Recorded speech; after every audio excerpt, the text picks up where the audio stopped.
বুলেটিনলৈ স্বাগতম জনাইছো। এই মুহূৰ্তত বিগ ব্ৰেকিং লৈ আহিছো। গুৱাহাটী মহানগৰীৰ মাছ বজিয়াৰ পৰা অপহৃত হৈছিল জুমান আহমেদ নামৰ এজন যুৱক, আৰু এই যুৱকজনক অৱশেষত আৰক্ষীয়ে উদ্ধাৰ কৰিবলৈ সক্ষম হৈছে। আৰু আৰক্ষীয়ে জুমান আহমেদক উদ্ধাৰ কৰাৰ সমান্তৰালভাৱে জুমান আহমেদৰ অপহৰণৰ ঘটনাৰে জড়িত চাৰি দুৰ্বৃত্তক, চাৰি অপহৰণকাৰীক ইতিমধ্যে আৰক্ষীয়ে গ্ৰেপ্তাৰ কৰিছে। ধন দাবীৰে সংঘটিত কৰিছিল এই অপহৰণ কাণ্ড।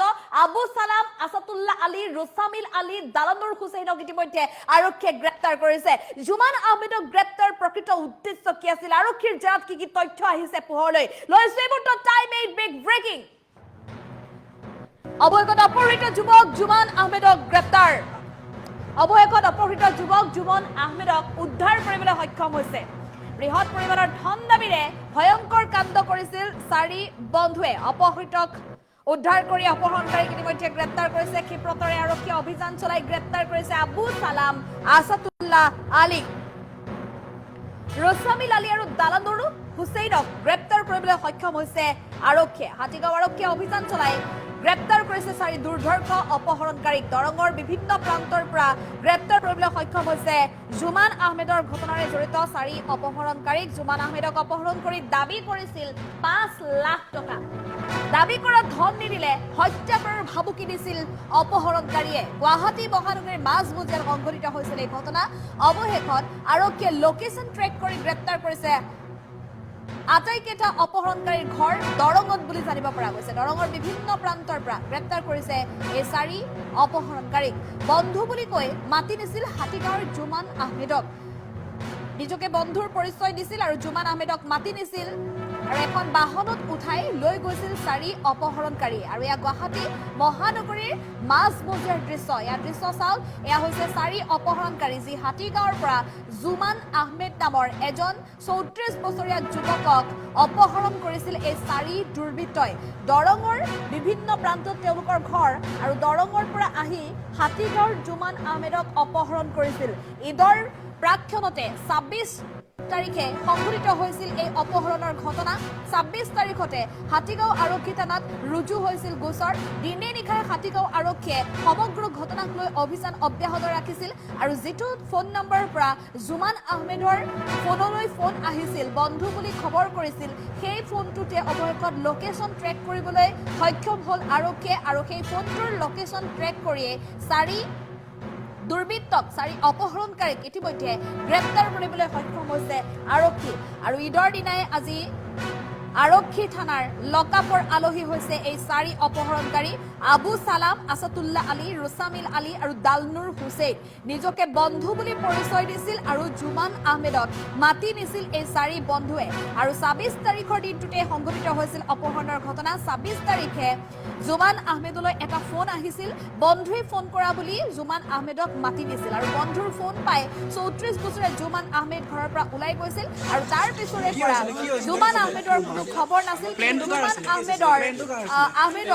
আহমেদৰ নামত কেইবাজনো যুৱকে জুমান আহমেদৰ পৰিয়ালৰ লোকলৈ ফোন কৰিছিল, আৰু পৰিয়ালৰ লোকলৈ ফোন কৰি 5 লাখ টকাৰ ধন দাবী কৰিছিল। দাবী কৰা ধন নিদিলে হত্যা কৰাৰ ভাবুকি দিছিল অপহৰণকাৰী। আৰু অৱশেষত আৰক্ষীয়ে লোকেশ্যন ট্ৰেক কৰি গ্ৰেপ্তাৰ কৰিছে চাৰি দুৰ্ধৰ্ষ অপহৰণকাৰী।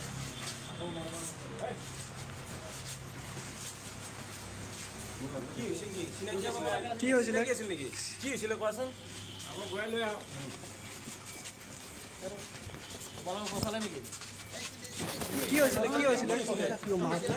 প্লেনটো কাৰ আছিলে?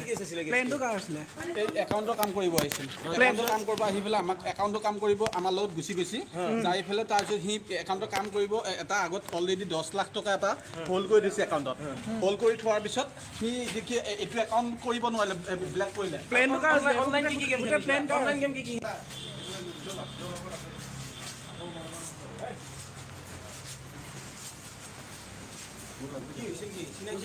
কি হৈছিলে কোৱাচোন? 26 তাৰিখে আমাৰ সন্ধিয়া অনুমান 8টামান বজাত খবৰ আহিছিলে। ইয়াত মানে ৰিটেন এপ্লিকেশ্যন এৰি দিছিলে যে তেওঁৰ ব্ৰাদাৰ ইন লজনক মানে কিছুমান দুষ্কৃতিকাৰীয়ে ক'ৰবাত অপহৰণ কৰি নি পইচা ডিমাণ্ড কৰি আছে।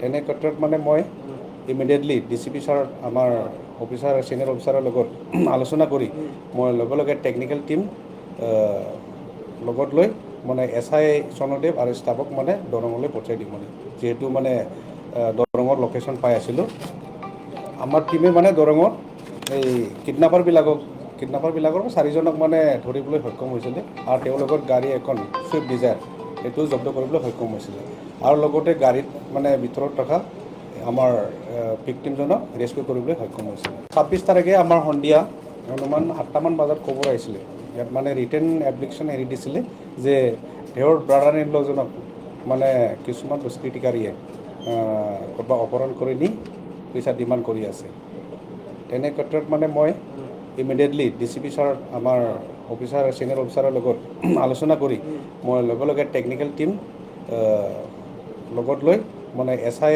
চন্দ্ৰদেৱ আৰু ষ্টাফক মানে দৰঙলৈ পঠিয়াই দিম মানে যিহেতু মানে দৰঙৰ লোকেশ্যন পাই আছিলোঁ আমাৰ টিমে মানে দৰঙত এই কিডনাপাৰবিলাকৰ 4জনক মানে ধৰিবলৈ সক্ষম হৈছিলে আৰু তেওঁলোকৰ গাড়ী এখন ছুইফ্ট ডিজায়াৰ এইটো জব্দ কৰিবলৈ সক্ষম হৈছিলে আৰু লগতে গাড়ীত মানে ভিতৰত থকা আমাৰ ভিক্টিমজনক ৰেস্কিউ কৰিবলৈ সক্ষম হৈছিলে 26 তাৰিখে আমাৰ সন্ধিয়া অনুমান 8টামান বজাত খবৰ আহিছিলে ইয়াত মানে ৰিটেন এপ্লিকেশ্যন এৰি দিছিলে যে তেওঁৰ ব্ৰাদাৰ ইন লজনক মানে কিছুমান দুষ্কৃতিকাৰীয়ে ক'ৰবাত অপহৰণ কৰি নি পইচা ডিমাণ্ড কৰি আছে তেনে ক্ষেত্ৰত মানে মই ইমিডিয়েটলি DCP ছাৰ আমাৰ অফিচাৰ চিনিয়ৰ অফিচাৰৰ লগত আলোচনা কৰি মই লগে লগে টেকনিকেল টিম লগত লৈ মানে SI চন্দ্ৰদেৱ আৰু ষ্টাফক মানে দৰঙলৈ পঠিয়াই দিম মানে যিহেতু মানে দৰঙৰ লোকেশ্যন পাই আছিলোঁ আমাৰ টিমে মানে দৰঙত এই কিডনাপাৰবিলাকৰ 4জনক মানে ধৰিবলৈ সক্ষম হৈছিলে আৰু তেওঁলোকৰ গাড়ী এখন ছুইফ্ট ডিজায়াৰ এইটো জব্দ কৰিবলৈ সক্ষম হৈছিলে আৰু লগতে গাড়ীত মানে ভিতৰত থকা আমাৰ ভিক্টিমজনক ৰেস্কিউ কৰিবলৈ সক্ষম হৈছিলে 26 তাৰিখে আমাৰ সন্ধিয়া অনুমান 8টামান বজাত খবৰ আহিছিলে ইয়াত মানে ৰিটেন এপ্লিকেশ্যন এৰি দিছিলে যে তেওঁৰ ব্ৰাদাৰ ইন লজনক মানে কিছুমান দুষ্কৃতিকাৰীয়ে ক'ৰবাত অপহৰণ কৰি নি পইচা ডিমাণ্ড কৰি আছে তেনে ক্ষেত্ৰত মানে মই ইমিডিয়েটলি DCP ছাৰ আমাৰ অফিচাৰ চিনিয়ৰ অফিচাৰৰ লগত আলোচনা কৰি মই লগে লগে টেকনিকেল টিম লগত লৈ মানে SI চন্দ্ৰদেৱ আৰু ষ্টাফক মানে দৰঙলৈ পঠিয়াই দিম মানে যিহেতু মানে দৰঙৰ লোকেশ্যন পাই আছিলোঁ আমাৰ টিমে মানে দৰঙত এই কিডনাপাৰবিলাকৰ 4জনক মানে ধৰিবলৈ সক্ষম হৈছিলে আৰু তেওঁলোকৰ গাড়ী এখন ছুইফ্ট ডিজায়াৰ এইটো জব্দ কৰিবলৈ সক্ষম হৈছিলে আৰু লগতে গাড়ীত মানে ভিতৰত থকা আমাৰ ভিক্টিমজনক ৰেস্কিউ কৰিবলৈ সক্ষম হৈছিলে 26 তাৰিখে আমাৰ সন্ধিয়া অনুমান 8টামান বজাত খবৰ আহিছিলে ইয়াত মানে ৰিটেন এপ্লিকেশ্যন এৰি দিছিলে যে তেওঁৰ ব্ৰাদাৰ ইন লজনক মানে কিছুমান দুষ্কৃতিকাৰীয়ে ক'ৰবাত অপহৰণ কৰি নি পইচা ডিমাণ্ড কৰি আছে তেনে ক্ষেত্ৰত মানে মই ইমিডিয়েটলি DCP ছাৰ আমাৰ অফিচাৰ চিনিয়ৰ অফিচাৰৰ লগত আলোচনা কৰি মই লগে লগে টেকনিকেল টিম লগত লৈ মানে SI চন্দ্ৰদেৱ আৰু ষ্টাফক মানে দৰঙলৈ পঠিয়াই দিম মানে যিহেতু মানে দৰঙৰ লোকেশ্যন পাই আছিলোঁ আমাৰ টিমে মানে দৰঙত এই কিডনাপাৰবিলাকৰ 4জনক মানে ধৰিবলৈ সক্ষম হৈছিলে আৰু তেওঁলোকৰ গাড়ী এখন ছুইফ্ট ডিজায়াৰ এইটো জব্দ কৰিবলৈ সক্ষম হৈছিলে আৰু লগতে গাড়ীত মানে ভিতৰত থকা আমাৰ ভিক্টিমজনক ৰেস্কিউ কৰিবলৈ সক্ষম হৈছিলে 26 তাৰিখে আমাৰ সন্ধিয়া অনুমান 8টামান বজাত খবৰ আহিছিলে ইয়াত মানে ৰিটেন এপ্লিকেশ্যন এৰি দিছিলে যে তেওঁৰ ব্ৰাদাৰ ইন লজনক মানে কিছুমান দুষ্কৃতিকাৰীয়ে ক'ৰবাত অপহৰণ কৰি নি